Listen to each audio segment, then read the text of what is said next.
నమస్తే, welcome to social spotlight with Kavitha.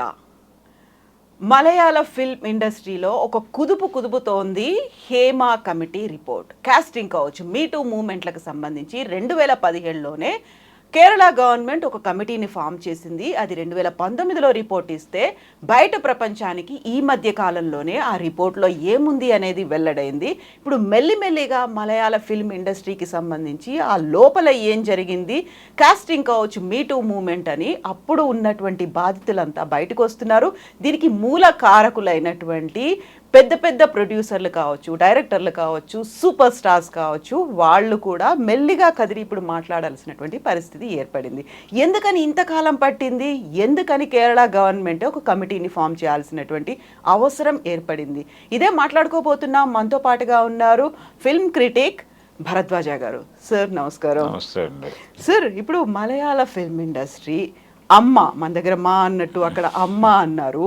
First మహిళలు వచ్చి అక్కడ ఉన్నటువంటి హీరోయిన్లు కావచ్చు, జూనియర్ ఆర్టిస్టులు కావచ్చు, మీటు కాస్టింగ్ కావచ్చు, అడ్జస్ట్మెంట్లు, కాంప్రమైజ్లు అన్నప్పుడు ఎవరు యాక్సెప్ట్ చేయలేదు సార్, ఒప్పుకోలేదు, వాళ్ళని సైలెన్స్ చేసే ప్రయత్నం చేశారు. ఇప్పుడు ఎందుకు ఒక సడన్గా ఒక బ్లోఅవుట్ లాగా కనిపిస్తోంది? అంటే బ్లోఅవుట్ లాగా కనిపించడం అంటే వాళ్ళ కమిటీ ముందు మాట్లాడారు. ఆ రోజు నాకు కమిటీ ఫామ్ చేయడానికి కొన్ని కారణాలు. ఆ టైంలో ఒక ఆర్టిస్ట్ని కారులో తీసుకెళ్ళి లైంగిక వేధింపులకు గురి చేసినటువంటి సందర్భం అది బయటకు వచ్చి గొడవ అయింది. ఆ సందర్భంగా గవర్నమెంట్ ఈ కమిటీ వేస్తానని చెప్పింది. అలా జస్టిస్ హేమా కమిటీ ఫామ్ అయింది. దాంట్లో మన శారద గారు కూడా ఉన్నారు, తెలుగు ఆర్టిస్టు శారద గారు కూడా మెంబర్. ఊర్వశి శారద అంటే ఆవిడకి మలయాళ చిత్రరంగం నుంచి చాలా గుర్తింపు లభించింది. ఆవిడకి 2 సార్లు ఊర్వశి అక్కడి నుంచే వచ్చింది. అందుకని ఆవిడకి మలయాళ చిత్ర పరిశ్రమలో చాలా గౌరవం ఉంది. అలా ఆవిడ కూడా అందులో మెంబరు. ఆవిడ కూడా తన ఎక్స్పీరియన్సెస్ చెప్పారు ఆ కమిటీకి, తన ప్రయాణంలో ఇలాంటివి ఎలా ఉన్నాయని. అంటే తను ఇండస్ట్రీలో అడుగు పెట్టినప్పుడు, లేకుంటే తను హీరోయిన్గా పనిచేస్తున్నప్పుడు అదే ఉంది. అంటే చాలా ఇండస్ట్రీలో, సినిమా పరిశ్రమలో ఇది పెద్ద ఇష్యూ అని ఎవరు అనుకోవడం లేదు. అందుకనే వీళ్ళందరూ పెద్దగా పట్టించుకోవడం లేదు. ఏమిటిది, ఇది మామూలు విషయమే కదా. అంటే సార్, ఇప్పుడు శారద గారు కూడా తను ఎక్స్ప్రెస్ చేశారంటే మోస్ట్లీ 30-40 ఏళ్ల క్రితం, ఆల్మోస్ట్ 50 ఏళ్ళు కూడా అనుకోవచ్చు మనం. అవును, ఆ టైంలో కూడా తను ఫేస్ చేశారు. కాకపోతే బయటికి రావట్లేదు. అంటే ఇప్పుడు వాసన్ ఉన్నాడు, జమినీ వాసన్ గారు, కాంచనమాల కెరీర్ని ఆయనే తొక్కేశాడు అనేటువంటి విషయం ప్రపంచానికి తెలుసు. దాని మీద రకరకాల కథనాలు వచ్చున్నాయి. ఇలా అంటే ఫీమేల్ మీద ఆ రకమైనటువంటి హెరాస్మెంట్ ఉంది ఇండస్ట్రీలో అనేది తెలుసు. అయితే అన్ని చోట్ల ఉంది కదా అనేది, ప్రతి ఇండస్ట్రీలోనూ ఉంది, ప్రతి చోట. ఇక్కడ ఒక మాట అడుగుతారండి, కమిట్మెంట్ అనేటువంటి మాట. ఇది చాలా ఇబ్బందికరం. అంటే కమిట్మెంట్ అంటే నిబద్ధత అని ఒక అర్థం ఉంది. అది పాజిటివ్ వేలో తీసుకుంటే నిబద్ధత అనే అద్భుతమైనటువంటి అర్థం ఉన్న పదాన్ని ఇంకొక సెన్స్లో వాడేస్తున్నారు వాళ్ళు. దానికి పూర్తి వ్యతిరేకమైనటువంటి అంటే సమర్పణ అనే పద్ధతిలో వాడేస్తున్నారు వాళ్ళు. మీరు అంటే చాలా క్యాజువల్ పదం అది. కమిట్మెంట్ ఇస్తారా మీరు అని అడిగారు అని చెప్పి చాలామంది మాట్లాడేస్తున్నారు ఇప్పుడు. ఇలాంటి సందర్భం అంటే ఒకసారి ఎప్పుడో మెడ్రాస్లో ఒక డైరెక్టర్ గారు ఎవరో కనిపిస్తే, నేను ఆయన పేరు చెప్పను, పెద్ద డైరెక్టరే, ఆయనతో ఏదో క్యాజువల్ టాక్లో ఇలాంటి ఆరోపణలు ఉన్నాయి సినిమా పరిశ్రమ మీద అంటే ఆయన ఒక మాట చెప్పారు. అంటే మీరు చెప్పిన దానిలో కొంత వాస్తవం ఉంది, అవాస్తవం కూడా ఉంది అన్నాడు ఆయన. ఏమిటండి అంటే, ఆయన ఇప్పుడు అవుట్డోర్కి వెళ్ళినప్పుడు హీరో గారికి అవసరం అనుకుంటే ఆయన ఓపెన్గా చెప్తాడు, ఇది ప్రాబ్లము, నాకు హీరోయిన్ ఏమన్నా సహకరిస్తున్నామో కనుక్కోండి అంటారు. అన్నప్పుడు మేము అడుగుతాం. హీరోయిన్ గారు ఓకే చెబితే ఓకే, నాట్ ఓకే అన్నప్పుడు ఆవిడ ప్రాజెక్టుకి అవసరము అనుకుంటే మేము ఆవిడని ఇబ్బంది పెట్టాం. ఆవిడ అభిప్రాయం తెలుసుకుని వదిలేస్తాం. ఆ తర్వాత ఆయన కోసం వేరే ఎవరినైనా తీసుకొచ్చి వేరే క్యారెక్టర్లో ఏదో అడ్జస్ట్ చేసి తీసుకెళ్తాం. ఇంతే, ఇలా జరుగుతుంది. అంటే హెరాస్మెంట్ అని మీరు అన్నమాట కరెక్ట్ కాదు. హెరాస్మెంట్ ఉండదు. మేము అడుగుతాం, అడిగినప్పుడు వాళ్ళు మ్యూచువల్గానే నడుస్తుంది, పెద్ద ఇబ్బందికరమైన పరిస్థితులు ఏమి ఉండవు, మీరు చెప్పినట్టుగా వేధింపులు ఏమి ఉండవు అన్న టోన్లో మాట్లాడాడు. సార్ మీరు ఇప్పుడు చెప్పిన ఈ మాట ఒక ఎగ్జాంపుల్, డైరెక్టర్ మీతో షేర్ చేసుకున్నటువంటి మాటల్లో రెండు కనిపిస్తున్నాయి సార్. గతంలో ఒక మాట అనేది కాస్టింగ్ డైరెక్టర్లు ఇలాంటి కాంప్రమైజ్లు కమిట్మెంట్లు అడుగుతారని, బట్ మీతో షేర్ చేసుకుంది డైరెక్టరే మేము అడుగుతాము అంటే ఒక మీడియేషన్ లాగా చేస్తున్నాడు. హీరోకి అవసరం ఉంది, కోఆపరేట్ చేస్తాడు. అడుగుతానని కాదండి, మామూలుగా హీరో రిక్వైర్మెంట్ ఉంటే ఆ టైంలో మీడియేటర్లుగా మాత్రం వ్యవహరిస్తారు. దీంతో పాటుగా హీరో ఆ క్యారెక్టర్కు వాళ్ళు అవసరం అనుకుంటే ప్రాజెక్ట్ వాళ్ళని తీసేస్తే ప్రాజెక్ట్ ఇబ్బంది అవుతుంది అనుకుంటే మాత్రం ఉంచుతారట. లేదు ప్రాజెక్టుకి ఇబ్బంది లేదు అనుకుంటే గనక ఆవిడ్ని తొలగిస్తారు. అది అప్పటికప్పుడు డెసిషన్ తీసుకుంటారు. పెట్టుకున్నప్పుడు అవసరం ఉంటుంది, పెట్టుకునేటప్పుడు మామూలుగా పెట్టుకుంటారు. ఒకవేళ ఆవిడ ఒప్పుకుంటే ఓకే. అంటే ఇది సడన్గా సంభవించే పరిణామాలు, రాత్రికి రాత్రి మారిపోతాయి. అంటే హీరో గారు కానీ డైరెక్టర్ కానీ వాళ్ళ రిక్వైర్మెంట్ అడిగినప్పుడు వాళ్ళు ఓకే చెప్తే ఓకే, లేదంటే కనుక తీసేస్తారు. ఆ ప్రాజెక్టుకు అవసరం ఉంటుంది. ఒకవేళ అంటే తీసేయటం అనేది కామన్. ఒకవేళ ఆ ప్రాజెక్టుకి ఇబ్బంది అవుతుంది వాళ్ళని తీసేస్తే అనుకుంటే తీరు. డెమోక్రటిక్గానే పెడుతున్నాం కదా మేము అనేది వాళ్ళ ఉద్దేశం. వేధింపులు ఉండవు. వేధింపులు అని ఏదైతే మాట్లాడుతున్నారో అది కరెక్ట్ కాదు అనే అభిప్రాయం చాలామందికి ఉంది ఇండస్ట్రీలో. అందుకనే దీన్ని అసలు ఇష్యూగానే పట్టించుకోవట్లేదు. ఇదంతా న్యాచురల్ ప్రాసెస్ కదా, దీని గురించి ఎందుకు ఇష్యూ చేస్తున్నారు, ఎందుకు బయట ఇంత మాట్లాడుతున్నారు అన్న ధోరణిలో సురేష్ గోపి కూడా చిరాకు పడ్డాడు. ఇప్పుడు కేంద్ర మంత్రి అయ్యారు. చిరాకు పడి ఆయన చాలా సీరియస్గా మాట్లాడాడు. ఎందుకు ఇది ఇష్యూ చేస్తున్నారు అని. అంటే మీడియా మీద కోప్పడ్డాడు ఆయన. మీడియాని టార్గెట్ చేస్తూ ఎందుకు దీన్ని అనవసరంగా హైప్ చేస్తున్నారు ఈ విషయాన్ని అనేది ఆయన గొడవ. ఇదే నేపథ్యంలో చాలామంది సిద్దికి రాజీనామా చేయటం, ఇప్పుడు లేటెస్ట్గా మోహన్ లాల్ అధ్యక్షుడు ఆయనతో పాటు మొత్తం 17 మంది రాజీనామా చేశారు. కొత్త పాలక మండలిని త్వరలో నియమిస్తామని ఏదో చెప్పారు. అంటే వీళ్ళందరూ దేనికి రిజైన్ చేస్తున్నారంటే నిరసనగానే. అంటే నిజానికి కమిటీ నివేదిక బయటకు వచ్చినప్పుడు సెన్సార్డ్ కాపీయే వచ్చింది, ఎవరి పేర్లు లేవు బయటికి రిలీజ్ చేసిన దానిలో. కానీ రిలీజ్ అయిన తర్వాత ఒక్కొక్కళ్ళు రెస్పాండ్ అవుతున్నారు. అంటే రిలీజ్ అయింది కాబట్టి రెస్పాండ్ అవుతూ సోషల్ మీడియాలో వాళ్ళ ఎక్స్పీరియన్సెస్లు ఎవరైతే వాళ్ళని ఇబ్బంది పెట్టారో వాళ్ళ పేర్లు బయటకు వస్తున్నాయి బాధితుల వైపు నుంచి. ఆ పేర్లు బయటకు రావటం అనే ప్రోగ్రాం మొదలైన తర్వాత వీళ్ళందరూ రిజైన్ చేయటం అనేది మొదలుపెట్టేశారు. ఇది జరుగుతున్నటువంటి ప్రాసెస్ అక్కడ.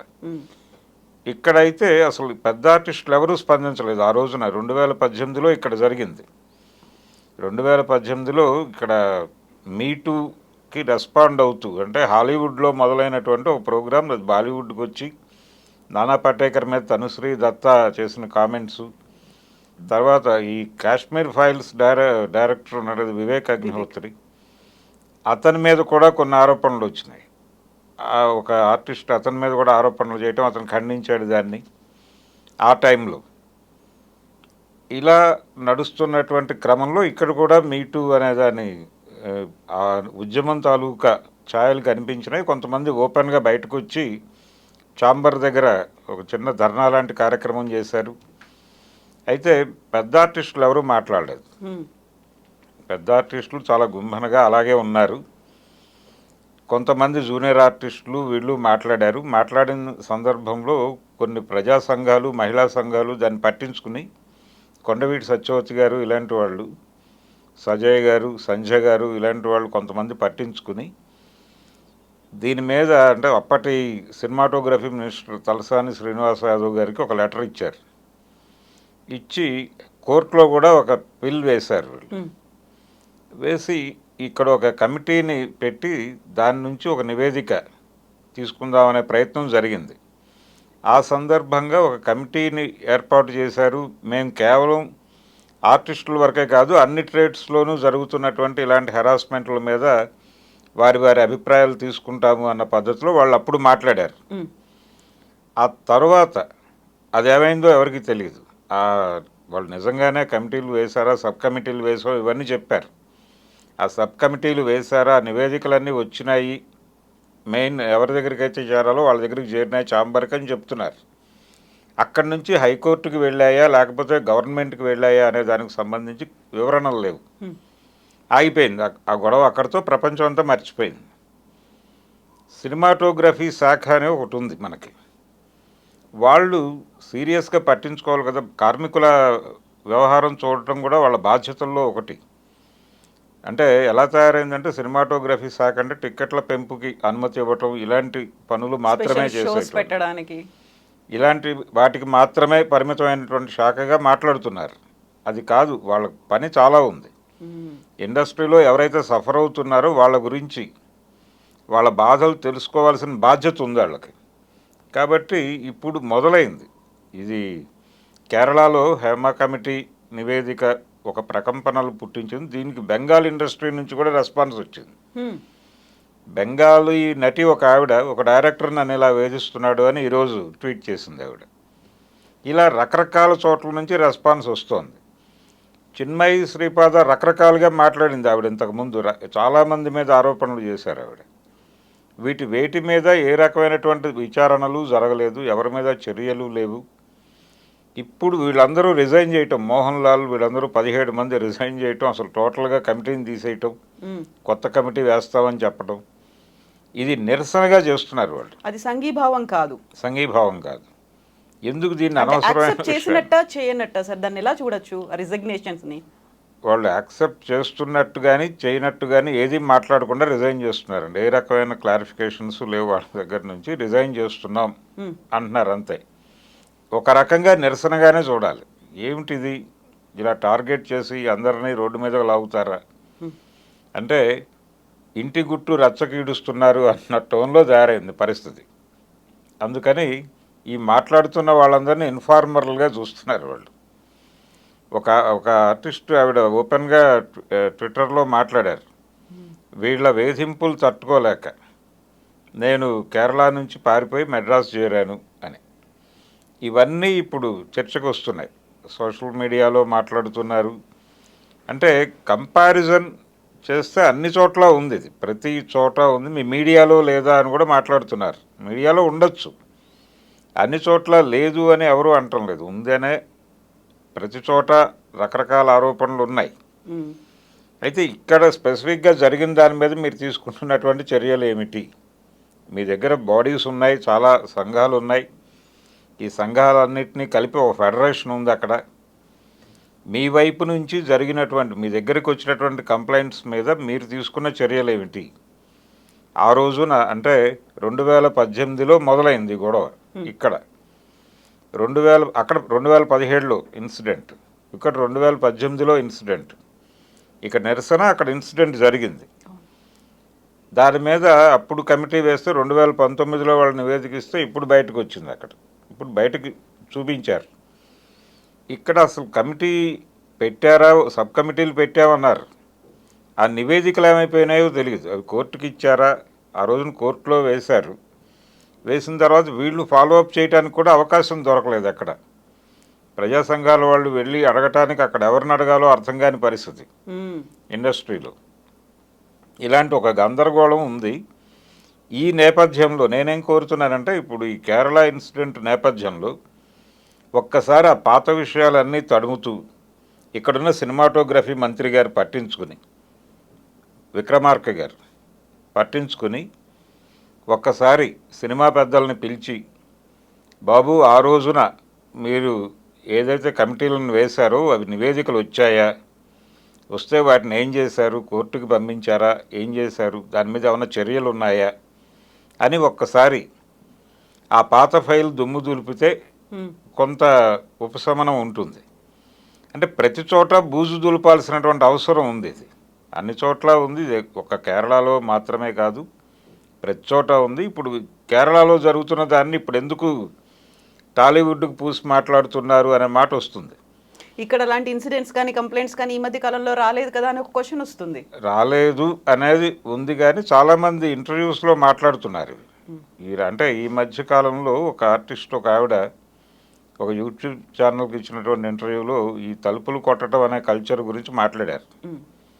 జయలలిత గారు ఇచ్చినటువంటి ఇంటర్వ్యూలో ఈ తలుపులు కొడతారు, వేధింపులు ఉన్నాయి అనే మాట ఆవిడ చెప్పారు.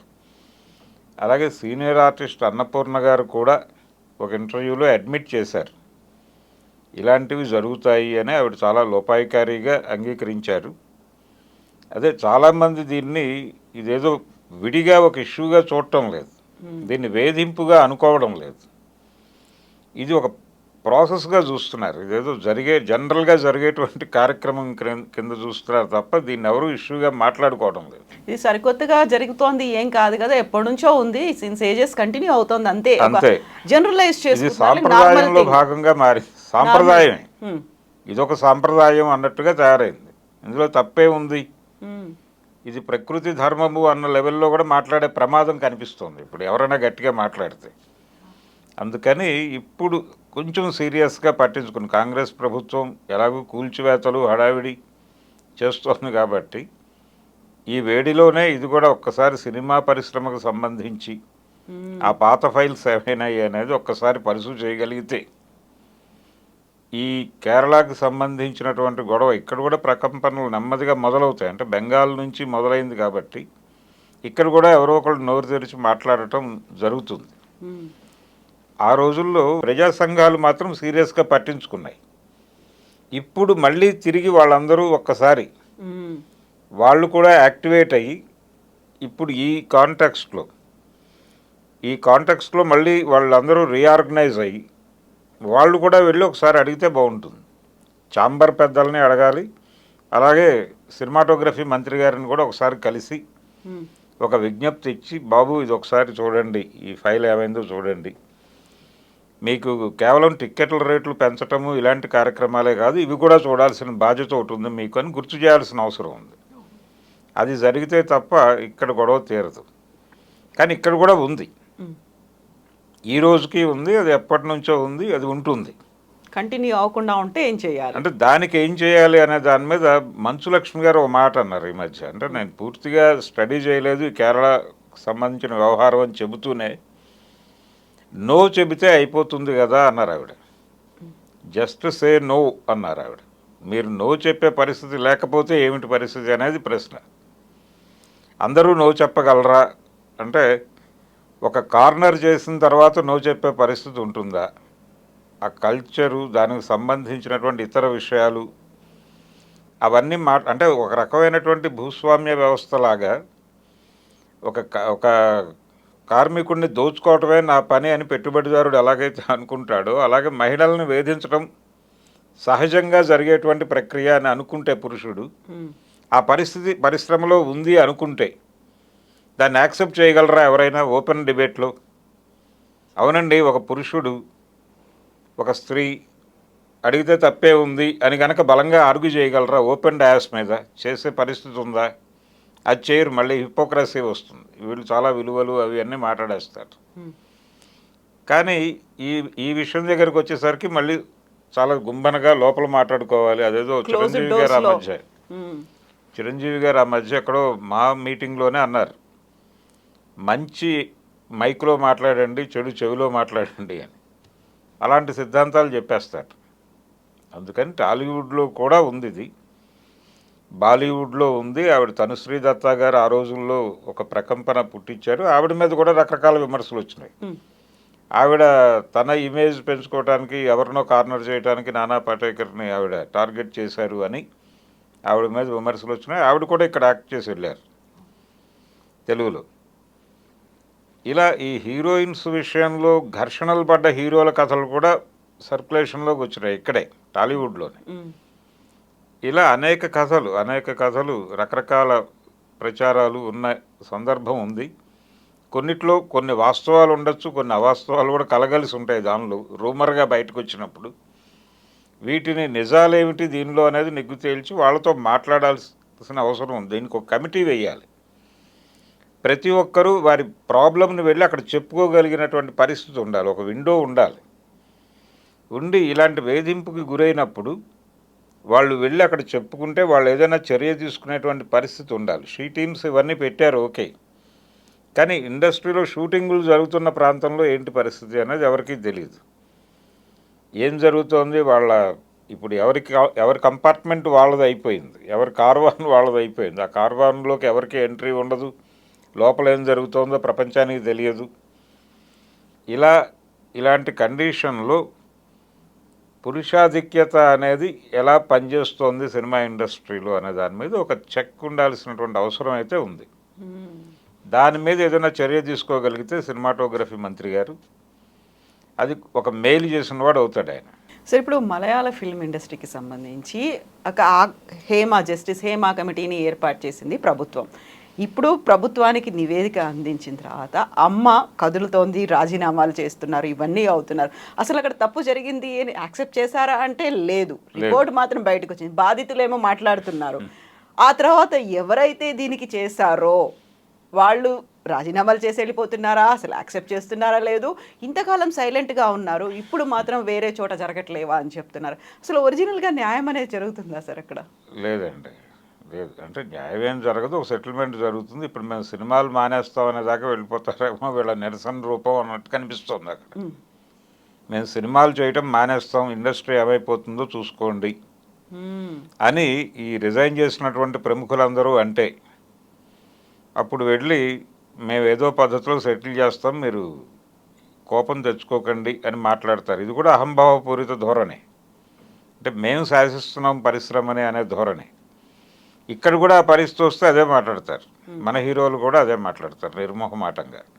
ఇప్పుడు పరిశ్రమలో పెద్దలు లేకుంటే పరిశ్రమను శాసించే వాళ్లే కాదు, ప్రభుత్వంలో కూడా కీలకంగా ఉన్న వాళ్ళు కూడా సపోర్ట్ చేస్తున్నారు అనే వాదన జస్టిస్ హేమా కమిటీ రిపోర్ట్ దగ్గర నుంచి వచ్చింది. వాళ్ళు చాలా కీలకంగా ఉన్నారు.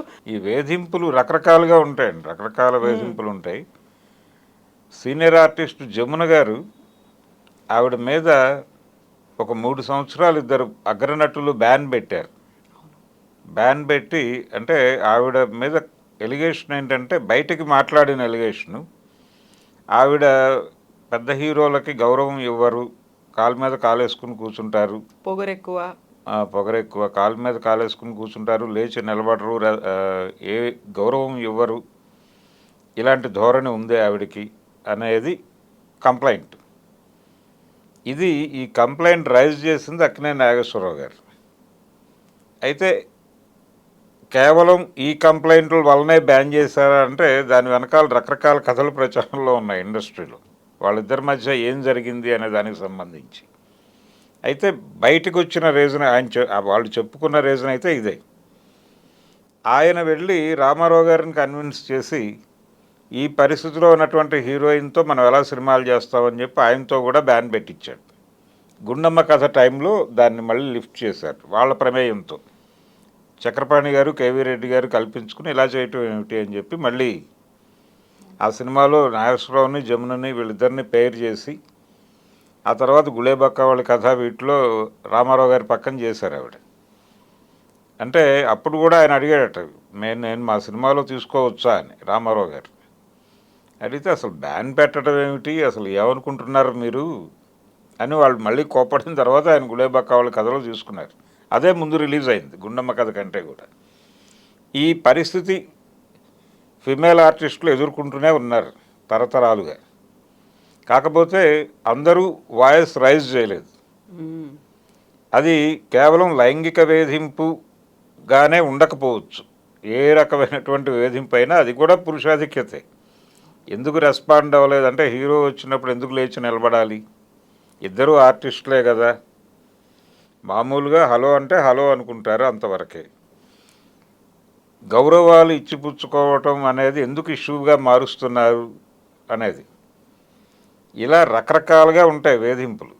ఈ వేధింపులకు గురైన వాళ్ళు అంటే రేలంగి గారు అన్నారట అప్పట్లో జమున గారితో, తంతే బూరెల బుట్టలో పట్టం అంటే ఇదే, నువ్వు హాయిగా హిందీ సినిమాలు అవి చేసుకో, ఇది కాకపోతే ఏంటి అక్కడ ఉంది కదా, నీకు లైఫ్ ఉంది, నువ్వేం టెన్షన్ పడద్దు అని. అలా ఆవిడికి అవకాశం దొరికింది. కానీ దొరకని వాళ్ళు, దెబ్బతిని తర్వాత ఇండస్ట్రీలోంచి వెళ్ళిపోవాల్సిన పరిస్థితి వచ్చిన వాళ్ళు చాలామంది ఉంటారు, బయటకు చెప్పుకోలేని పరిస్థితి.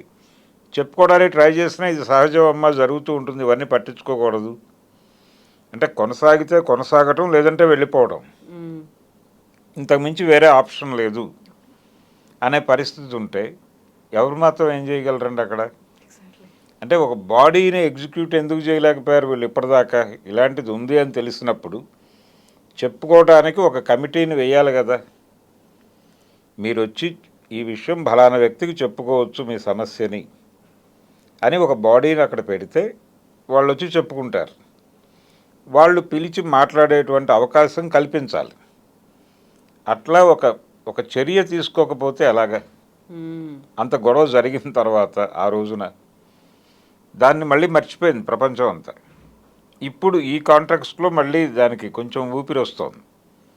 అందుకని దానికి పూర్తి ఊపిరి పోసి, ఇప్పుడు ఇష్యూ లేదు కాబట్టి దాని గురించి ఎందుకు మాట్లాడటం అంటారు. ఇప్పుడు అది కాదు, అక్కడ ఇష్యూ రైజ్ అయింది, వాళ్ళందరూ మనకు తెలిసిన ఆర్టిస్టులే. అందుకని రెస్పాండ్ అవ్వాల్సిన అవసరం అయితే ఉంది. తెలుగు సినిమా పరిశ్రమ కూడా రెస్పాండ్ అవ్వాల్సిన అవసరం ఉంది. 2018 నాటి గొడవ ఇప్పుడు ఎందుకు అనుకోకుండా అప్పుడు మనం చేసింది ఏమిటి అనేది ఒక్కసారి రివ్యూ చేసుకోవాలి. లేదు అని మాట్లాడితే ఓకే, లేదు సినిమా పరిశ్రమలో అంతా పవిత్రంగా నడుస్తుంది అని చెప్పేది మాత్రం ఖచ్చితంగా హిపోక్రసీని. సో మీరు ఇప్పుడు ఒక మాట అన్నారు, వేరే పరిశ్రమల్లో లేకుంటే వేరే ఫీల్డ్స్లో ఇట్లాంటివి లేవా? ఇది ఒక మొండి వాదన అనేది ముందు నుంచి ఉంది. ప్రతిసారి కూడా కేవలం ఫిల్మ్ ఇండస్ట్రీని ఎందుకు ఫోకస్ చేస్తారు? డాక్టర్లు కావచ్చు, ఇంజనీర్లు కావచ్చు, మిగతా ఫీల్డ్స్లో కూడా ఉన్నాయి కదా. కేవలం హైలైట్ అయ్యేది గ్లామరస్ ఇండస్ట్రీ కాబట్టి అనేది. దాన్ని ఎలా చూస్తారు సార్ మీరు అసలు? అన్ని చోట్ల ఉంది, లేదని ఎవరన్నారు? ఎక్కడ ఉంటే అక్కడ గొడవ జరుగుతుంది. అక్కడ ప్రతి చోట దీనికి సంబంధించి వాళ్ళు అడ్రస్ చేసుకోవడానికి ఒక బాడీ ఉండాల్సిన అవసరం ఉంది ప్రతి ఆఫీస్లోనూ. కానీ దాన్ని కూడా కంట్రోల్ చేస్తారు వాళ్ళు, దాన్ని కూడా కంట్రోల్ చేస్తారు. టోటల్ ప్రపంచవ్యాప్తంగా ఉందండి ఇది, ఒక చోట అని కాదు. దీనికి కారణం ఏమిటి అంటే యాటిట్యూడ్లో ఉన్న ప్రాబ్లమే, అంతకుమించి ఏమీ కాదు. వీళ్ళ ఫీడ్బ్యాక్లు, వీళ్ళ పెంపకాల నుంచి మొదలైనటువంటిది. అంటే తల్లులు కూడా మగపిల్లల్ని సైకిల్ తొక్కడం నేర్పించేటప్పుడు ఆఫ్టర్ ఆల్ ఆడపిల్ల తొక్కుతోంది, నువ్వు తొక్కలేవు ఏమిటి అనేస్తారు. అలాగే ఆఫ్టర్ ఆల్ ఒక అమ్మాయి ఫస్ట్ ర్యాంక్ వచ్చింది, నీకెందుకు రావడం లేదు అనేస్తారు గబుక్కుని, తెలియకుండానే, అన్కాన్షియస్గా. అది ఆ పిల్లవాడి బ్రెయిన్లో పడిపోయి వాడు ఆఫ్టర్ ఆల్ గర్ల్ అనే అనుకుంటాడు. ఇదే పెరుగుతుంది, ఆఫ్టర్ ఆల్ ఉమెన్ అనే పరిస్థితికి వెళ్తాడు వాడు పెరిగిన తర్వాత. ఇంకేది మాట్లాడినా పర్లేదు అనుకుంటాడు. అక్కడి నుంచి అసలు సొసైటీయే అలా తయారైన పరిస్థితిలో ఉంది. ఇప్పుడు ఇంకా జటిలంగా మారింది. ఆడపిల్లల మీద దాడులు పెరుగుతున్న మాట వాస్తవం. ఇండస్ట్రియల్ ఏరియాలోనూ జరుగుతోంది, ఐటీ కంపెనీల్లోనూ జరుగుతోంది, చాలా చోట్ల జరుగుతోంది. ఈ దాడులు జరగటానికి పెంపకంలో వచ్చినటువంటిది దాంతో పాటు మగపిల్లలు చాలా ట్రెడిషనల్గా మారుతున్నారు. విచిత్రమైనటువంటి కండిషన్లో ఉన్నారు ఈ జనరేషన్ పిల్లలు.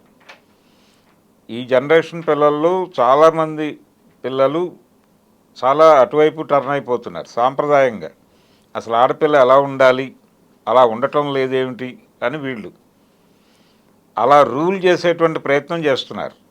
ఇది చాలా ప్రమాదకరంగా తయారైంది. విచిత్రం. ఆడపిల్లలు చాలా ప్రోగ్రెసివ్గా వెళ్తున్నారు, మగపిల్లలు బ్యాక్ రన్నింగ్లో ఉన్నారు. ఇది ఒక విచిత్రమైనటువంటి కండిషన్లో సొసైటీ ఉంది. ఈ నేపథ్యంలో దాడులు జరుగుతున్నాయి. Yes sir. ఇప్పుడు ఒక మాట సార్, జస్టిస్ హేమా కమిటీ రిపోర్ట్లో బాధితులు ఒక్కొక్కరు వచ్చి మాట్లాడుతున్నప్పుడు ఒక బాధితురాలు చెప్పిన మాట, వేరే ఫీల్డ్స్లో లేవా అంటున్నారు, వేరే ఫీల్డ్స్లో డాక్టర్ కానీ, ఇంజనీర్ కానీ, ఒక డ్రైవర్ కానీ, కండక్టర్ కానీ వాళ్ళ ఫ్యామిలీ మెంబర్స్ని తీసుకురారు. ఇక్కడ మేము ఆ ఫ్యామిలీ మెంబర్స్, మాతో ఒక అమ్మ వస్తుంది, నాన్న వస్తున్నాడు, ఇంకొక ఫ్యామిలీ మెంబర్ బ్రదరో ఎవరో వస్తున్నారు అంటేనే మీరు అర్థం చేసుకోండి మా మీద ఎలాంటి వేధింపులు ఉన్నాయో అనే మాట తను చెప్పారు. అక్కడ రిపోర్ట్లో ఉంది అంటే ఇప్పుడు ఆ తల్లుల్ని కూడా కన్విన్స్ చేసి చేస్తున్నటువంటి సంఘటనలు అనేకం ఉన్నాయండి. అది ఆల్రెడీ కృష్ణవంశీ గారు ఓ సినిమాలో ఒక్క ఛాన్స్ ప్లీజ్, ఆ ఒక్క ఛాన్స్ అనేటువంటి సినిమాలో ఆ సన్నివేశాన్ని కూడా ఆయన తెర మీద ఆవిష్కరించాడు. ఈ ఒక్క ఛాన్స్ కోసం అంటే వాళ్ళ ఫ్యామిలీ కూడా, అంటే ఇక్కడ రకరకాల గందరగోళాలు ఉంటాయండి. వాళ్ళ ఫైనాన్షియల్ ప్రాబ్లమ్స్ ఉంటాయి, ఏదో విధంగా నిలబడాలి. వీటిని ఆధారం చేసుకునే ఎవరైనా ఎక్స్ప్లోర్ చేసేది. అంటే అవతల వాళ్ళ అవసరం ఎరిగి కీలెరిగి వాత పెట్టడం లాంటిదే ఇది కూడా. కాబట్టి ఈ అణిచివేత విధానాల మీద సీరియస్గా ఆర్గ్యుమెంట్ జరగవలసినటువంటి అవసరం అయితే ప్రతి చోట ఉంది. ఇది అక్కడుంది ఇక్కడ లేదు అనేది కాదు, ప్రతి చోట ఉన్నమాట వాస్తవం. ఉండటానికి రకరకాల కారణాలు ఉన్నాయి. కామన్ ఏంటంటే టోటల్గా సమాజంలో పురుషాధిక్యత అనేది చాలా బలంగా ఉంది. అది లేదు, ఆడపిల్లలు అన్ని రంగాల్లో ముందుకెళ్ళిపోయారు, ఇప్పుడు వేధింపులకు గురవుతోంది మగపిల్లలు అని కొంతమంది మాడుతున్నారు, కానీ అది కరెక్ట్ కాదు. వీళ్ళ స్టైల్లో వాళ్ళని ఇప్పటికీ దారుణంగా వేధిస్తున్నమాట వాస్తవం. ఇప్పుడు అంటే మీరు ఒకటి గమనిస్తే సినిమా పరిశ్రమలో ఈ మధ్య కాలంలో వస్తున్నటువంటి ఫిమేల్ని విలన్గా చూపించిన సినిమాలు డబ్బులు చేసుకుంటున్నాయి. అంటే బేబీ సినిమాలో అమ్మాయిని విలన్గా చూపించరు, కానీ చివరిలో ఆటో వెనకాల రాసేటువంటి కాప్షన్ కొంచెం ఆడపిల్లలు చాలా ప్రమాదకరంగా తయారవుతున్నారు అని ఒక హింట్ ఇచ్చేదిగా ఉంటుంది ఆ స్లోగన్.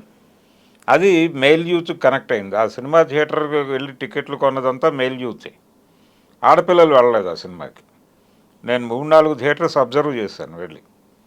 మెయిల్ యూత్ ఉన్నారు, వాళ్ళు కేకలు అవి పెడుతూ సినిమా చూశారు, కేరింతలు కొడుతూ వాళ్ళు ఓన్ చేసుకున్నారు. అలాగే అంతకుముందు వచ్చినటువంటి RX 100 కూడా, అది కూడా మెయిల్ యూతే ఎంజాయ్ చేసింది ఆ సినిమాని. వాళ్ళే ప్రమోట్ చేశారు కూడా భుజాల మీద వేసుకుని. అంటే ఒక బ్యాక్ రన్నింగ్ పొజిషన్లో మెయిల్ యూత్ ఉంది. ఇది సామాజిక సమస్య కూడా. అందుకని ఆ రోజున ప్రజా సంఘాలు ప్రవేశించినాయి ఆ ఇష్యూలోకి 2018లో. ఇప్పుడు మళ్ళీ వాళ్ళే భుజాన వేసుకోవాలి ఈ కేసుని. కొండవీటి సత్యవతి గారు కావచ్చు, ఎవరైనా కావచ్చు. ఇప్పుడు సినిమాటోగ్రఫీ మినిస్టర్ కూడా అడ్రస్ చేయాల్సిన అవసరం ఉంది. దీన్ని అడ్రస్ చేయమని ఒక ప్రెజర్ తీసుకురావాల్సిన అవసరం ఉంది ఆయన మీద. Sir, thank you so much sir. Thank you sir, thank you.